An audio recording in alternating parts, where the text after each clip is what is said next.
Yo, what up, Nas? It's your boy Phil Cole here, reporting live from New Jersey, New York. My bad for shaking the camera.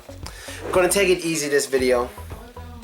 In this video, I'm gonna talk a little bit about why I have so many haters. Why I have them. Now, I'm not making this up. Like, you know how a lot of, like, if you ever pay attention to rap music and stuff, like the famous guys and all those people, not saying I'm famous, but I mean, when you listen to like the famous rappers, they always talk about haters this, haters that. And now I know for sure they're not making that up. They're not making it up.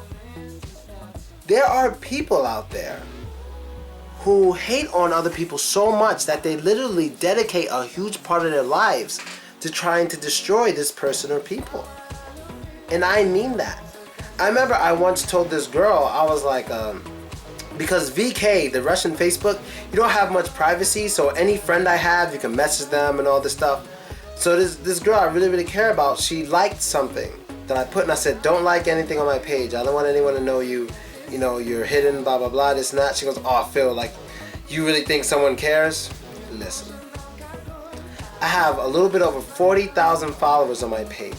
At least 10,000 of them in the past 6 months have gotten messages about me from random people. At least 10,000.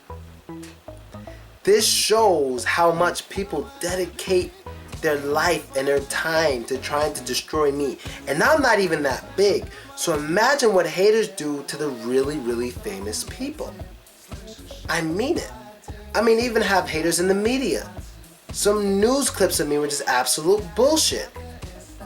Even haters in the media. But right now I'm speaking more about not the powerful hater or the media haters. I'm talking about the little haters. Actually, they all fit in this category. Because this video, I'm going to talk about why they hate me so much. Now, I've been hated on. When did I start getting hated on? I started getting hated on right after I first arrived in Russia. Like, I was maybe here for a month. And what's funny is the time I had a girlfriend, so I wasn't doing anything crazy. I wasn't. And I have evidence of people saying, oh, this person messaged me, blah, blah, blah. The hating started way before I became crazy and started going to these parties, seeing these girls. Way before that. It was back when I had a girlfriend. I was just me and her all the time. And people were hating ever since then. And it was always kind of about the same thing. I think it was always because of the same reason. Because they kind of figured I would really enjoy Russia more than they do. Now, of course, most of the haters are Russian. I'm sure there's other haters too who send messages maybe from Europe or something. But of course, it starts where I am, in Russia. That's where it starts. You know, they take it more personally than anyone else, so it makes sense. Now, of course, I'm not trying to say Russians are just a bunch of haters. I have a lot of Russian friends, a lot of Russian and Ukrainian people who watch my videos, you know, Kazakhstani and all that stuff, you know, all of you who support me, and I appreciate it. But the hate with a lot is strong. And I'm going to just be honest about something. The reason why they hate so much is because they know I'm really enjoying Russia. And you want to know something? I really did. Now, if you guys know anything about me, I know I always use the word now. Now, if you guys know anything about me, and you pay attention to videos I make, there's one video I made called Stop Deleting Your Old Memories for New People. So basically, if you break up with a girl and you meet a new girl, don't let that new girl delete all your shit. You know, all that stuff is there for a reason. I mean, it's good to keep it for a reason, because you remember how you once felt about this person. You remember how this person treated you when you were together, and you can even remember how this person treated you before you got together. All those things are important. So maybe one day you might be really mad at somebody, but then you look at your old shit and you realize all the stuff this person has done for you. You can at least forget about being mad at this person this one time and do that person a favor because of what they did for you in the past. It's really important to keep your old shit, people. Like, I can't stress that enough. It's really important to keep your old shit. So I have at least, I don't know, about starting a year and a half back, about, I don't know, a lot of footage from me in Russia. And me going to all 25 cities, some cities numerous times. And, you know, I have a lot of things. There are a lot of good things, some bad things, but mostly good things. And I'll tell you this. I fucking really lived it up in Russia. I mean, I lived it up to the point where Like, if I die, my life was a success. I'm gonna tell you just like that. If I die, my life was a complete success. I am satisfied. That's why I don't give too much of a fuck about, oh, this is dangerous, Phil, this is dangerous, whatever. What's happened? I die? I don't give a fuck. My life has been spectacular. It was good before I went to Russia, but when I got to Russia, I got to live out certain dreams and fantasies that I never ever thought in a million years I'd actually be able to do. Like so many people that I've seen on a computer, whether they're popular Russian people or celebrities or whatever, and the ones I got to meet and spend time with and all this stuff, it's like a dream come true. And when I look, like, if you were to go back 3 years, and like 3 years ago me, this is before I've ever been in Russia, and this is when I was just talking to Russian people on the computer. That's all I knew about Russian people in Russia was on the computer. That's it. All the girls, even the guys, whatever, it was all on the computer. I never thought I would actually go to Russia. Never thought it. But of course, what did I always fantasize about? It'd be cool if one day, I go to Russia. My fantasy was that I had a lot of money and I was able to travel wherever I want. But it tends to work out better. I didn't have to spend my own money traveling Russia. People paid for it for me. And so, and if you were to tell me 3 years ago, hey, in about a year and a half from now, you're going to do exactly what you're fantasizing about? Do you know you're going to do that? I wouldn't believe you. I wouldn't believe you at all. I would not believe you. But it's the truth. And a lot of people see that I'm having a lot of fun in Russia. They see it. They look at photos, they watch videos, whatever. They know I'm having a lot of fun. I'm not talking about that one video. That one video, I know I went crazy. Me and the girl went crazy. But aside from that one video, they see videos of me and girls, they see photos and stuff. And they really get mad because they know I'm really, really enjoying myself. And I swear to God, guys, I have. I really did. I really did enjoy myself in Russia. And it's not just all about girls either. It's just about feeling accomplished. It's just about like going somewhere and I know I'm teaching in this place, and when I get there, there's a line of people waiting for me. Of course it's even better when it's a lot of beautiful women, which is what it usually is. But when I go there, there's a big line of people just waiting for me. Not big like fucking Six Flags line big, getting on the fucking King Dakar. I mean like maybe 15, 20 people in a line, just waiting to get into my class. That's it just makes me feel accomplished, it makes me feel real proud of myself. That's kind of like a fantasy right there. Not every fantasy sexual is just like, wow. It's like a dream come true. You know what I mean? And I feel proud of myself. I enjoyed everything I did. But one thing I got to come to realize is that it's not going to last forever. And I've realized this. I've been going hard and doing the Russia thing on and off for about a year and 8 months, something like that. I've been going kind of hard, going all these places and stuff, but it's not going to last forever, and I realize that. One day there could be another Filochko. One day people just get tired of me. One day I could get tired of it. It's not going to last forever. So I've been thinking a lot about, since I've been here in New York, in America, I've been thinking a lot about what I'm going to do after Russia. Where am I going to live? What am I going to do? Who am I going to be with? I already know. But right now I'm 28. I turned 28 April 1st. I know by the time I'm 30, I gotta have a fiance or a wife. If I don't have a fiance or wife by the time I'm 30, I'm messing up. Because I can't be like this forever. I can't be Mr. Run Around forever. I mean, it's fun and all, but life is serious. Especially when I live in New York. Rent's expensive and all that shit. Cars and stuff, all that's expensive. So if you really want to be there, you need a partner. You need a partner. I realize I can't be alone forever. I can't be playing around forever. And a lot of times people may say, oh, you talk to this girl, and you talk to this girl, you talk to this girl. What, am I supposed to just talk to one girl? And what is she, for like what? I'm going to talk to one girl for a year and a half. Turns out she's not my type, I got to start all over again? No, I fucking talk to whoever I want to talk to. I talk to how many I want to talk to. You got to play the field. You got to play the field. If you're serious about meeting someone, you don't just meet one person, cut everyone off for like 3 months as you check if this person's the right one. That is retarded.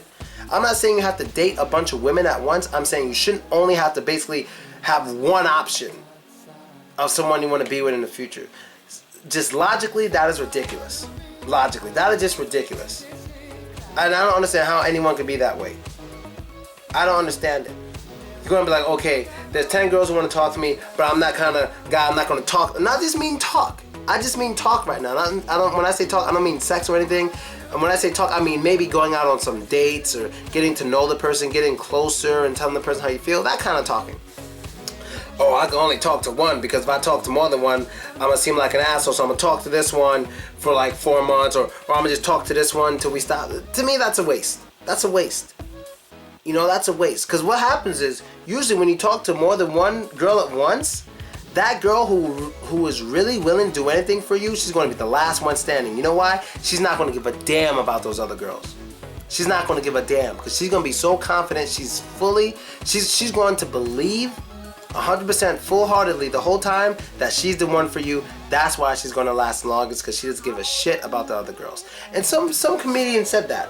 Eddie Murphy, he was like, women who cater to your ego. And that is true, yo. That is true as hell. Women who cater to your ego. Yo, that is so true. He gave an example like, you know, there's some ugly girl trying to get with you, like, I ain't trying to get with her. But as time goes on, next thing you know, you end up getting with her, and you say to yourself, how the hell did that happen? She catered to your ego.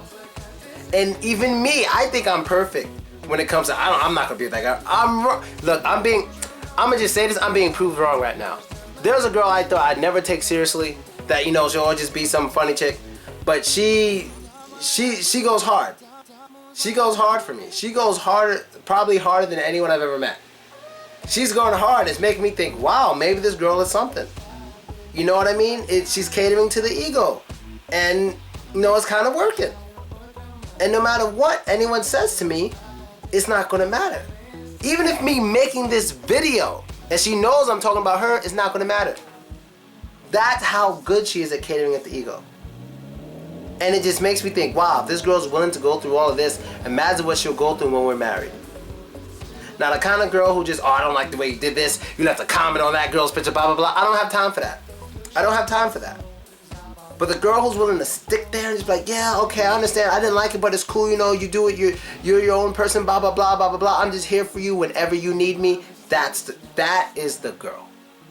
That's the girl who I'm most likely going to marry when I get older. You know what I mean? In a year and a half when I get older. And so yeah, that's basically it. I mean, I know a lot of people have been hating on me in Russia and stuff like that, but you know, haters gonna hate. You know, it's normal. But like I say, there's eyes on me, so be careful. You know, sometimes you might run up on me. Somebody next to me got something in their pocket. You might want to watch out for. But other than all that, man, I mean, yo, I loved being in Russia.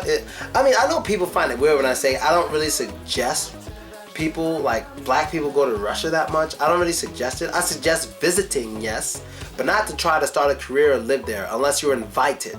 So when I say don't go to Russia, I don't mean don't go at all. I mean don't try to relocate yourself in Russia unless you're invited or you're attending a university. Like, that's the only way.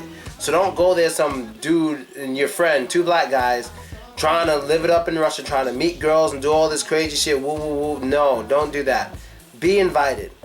You know, be invited by a company, a school, or a basketball team, whatever. All that, you know, it's much safer that way. You'll have connections, and you'll know the do's and don'ts that'll help school you to the game. Because Russia's not just a place you could come to and just do what you want. You kind of got to, especially when you're starting a business or something, you just kind of got to understand the do's and don'ts of Russia, because it's very different than in America. So I'll get to that in another video, I guess. But yeah, man, I mean, I loved it. I really, really loved it. I mean, there were times I've had in Russia in which I literally was doing something and I just said to myself, damn, I hate me. I've said that. I said, I hate me. Because if I were my own older brother, now watching me do the things I was doing, I'd be completely jealous of my little brother. I'd be jealous.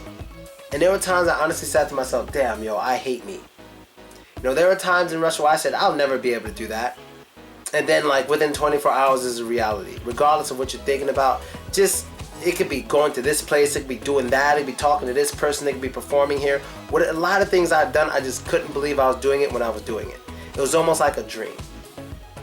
You know, I mean, I've done it a few times in America, like with TVs and movies and stuff, yeah. But it's just crazy when it's in Russia, because I'm not even a citizen. I wasn't born there. I don't even speak Russian, and all that stuff was happening for me. And all from an idea I had, like, a year and a half ago. All with the $400 camera that my ex-wife complained about me buying.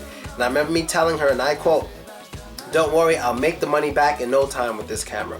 I have a feeling it's a good investment. And it was the best investment I've ever made in my life. I'm still using it right now, this camera right here. It's a fucking $400 Sony, refurbished.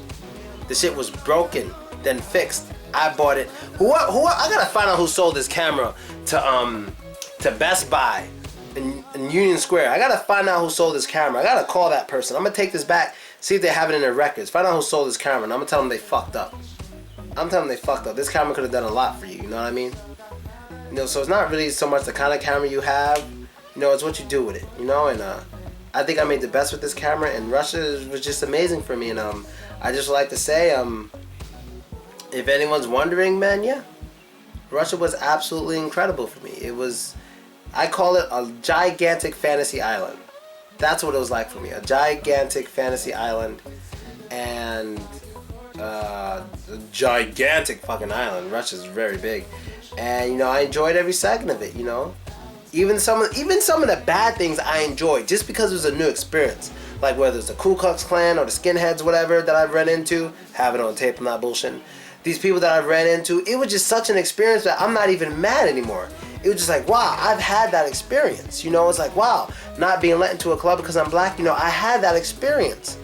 So, even though these things are things that people usually just hate having to go through, I'm kind of like, wow, I went through it and I'm okay. So, you know, I kind of like that I've been through it. You know, it's a life experience that, like, most people will never get. But I have it. It's in my story. I can tell it. It's real shit. You know what I mean? And it's just like, whenever I try to tell people about myself, they're all just like, what? What? They're always just so confused. This was before I even went to Russia. I've always had a weird, non-standard life. I was always the guy to do something like, oh, this the guy that films Gossip Girl. What? Films Gossip Girl? What black guy films Gossip Girl? I was always doing something to make people say, what? Now, being in Russia, the majority of the time, the past year and a half, that makes everybody say, what? Taxman, what? Everybody. The people at the bank, yeah, where'd you get this money? Yeah, I got it from Russia. What? Like, everyone's just like, what are you doing there? What the hell? You know? But that's it, people. And I like to, yo, definitely, if you're watching this video and you're a person in Russia, guy or girl, business or company, school or university, and you're a part of my story in a positive way, I'd like to thank the hell out of you. Really, all of you. All of you. The dudes, the girls, all of you. Because, I mean, I can literally die a happy man now. Because I really, really feel my life. That's why I don't have so much fear anymore. Like, don't go to Dagestan. I don't give a shit. I lived it up hardcore. And I'm living up so much, I'm starting to feel old. Sometimes I'm doing something, and I used to be better at it a few years ago. I'm like, ooh, I'm getting old, you know? I feel it. I mean, not old, but my body's starting to not just naturally be the shit anymore. I gotta try to maintain it. Because I was always naturally strong, naturally fast, but that's starting to end. I have to start working for it now. I feel it. I'm gonna be 30 in less than 2 years. I'm starting to feel maturity hit me.